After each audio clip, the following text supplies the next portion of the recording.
Okay, installing the servos. This is part of the build for the servos.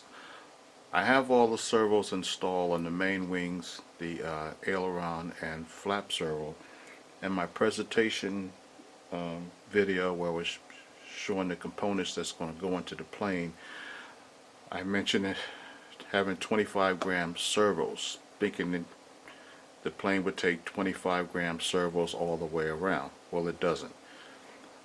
In the elevator and rudder, it uses a smaller servo. These are the ones that I had planned on putting all the way around, but like I said, I can't put these in the elevator or rudder. So I did some hunting around, and it took me a while to try to find something that was going to fit, doing some measurements of the inside of this servo holder compartment here.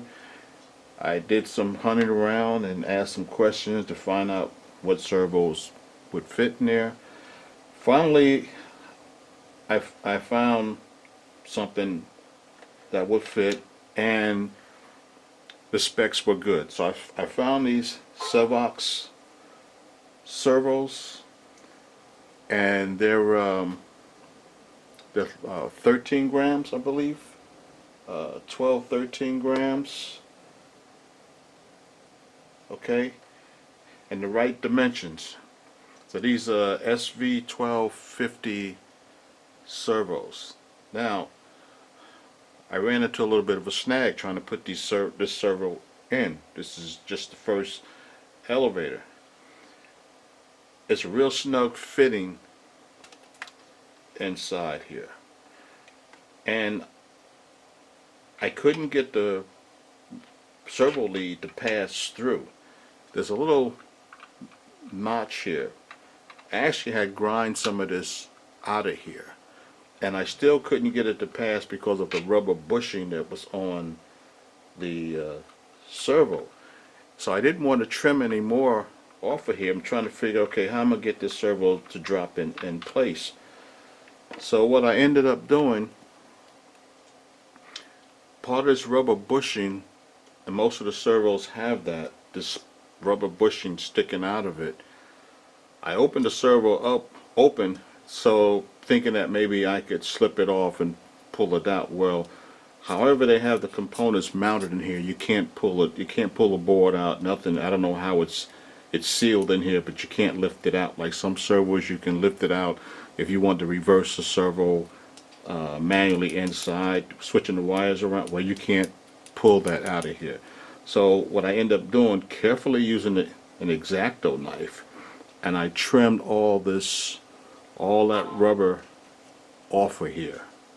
Okay, so then I was able to pass. I think there's one on this one here to let me pull this up real quick here.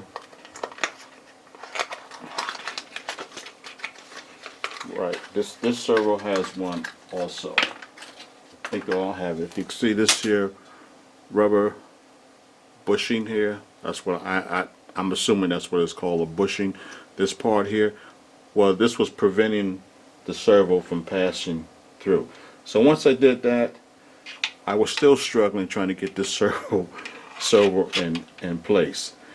So I couldn't figure out what was going on. So I reversed the servo around, put the front of it, dropped it in there, and it fit with no problem at all. But then when I initially trying to put it in correctly, I still had issues. Although the servo lead was passing the little cutout there, but for some reason it still would not go in. I was struggling with it. So I ended up trimming just a little bit on this end. See, like this side was holding it up a little bit. Now maybe it was just me. Someone else may not run into the same issue. I'll find that out when I do the other elevator, if I'm going to have the same issue. So I end up trimming this out just a tad bit, and the servo's still snug, and I wanted to make sure I didn't take too much away because I need the screws to be able to bite into this wood somewhere. So after doing that, I was able to get this servo in place, snug, because the last thing I wanted to do is to force it in there, and if I should have to change it, I'm gonna have a problem getting it out. So I wanted to make sure I could get this servo out of here if I had to. So I'm going to show you with the servo in place.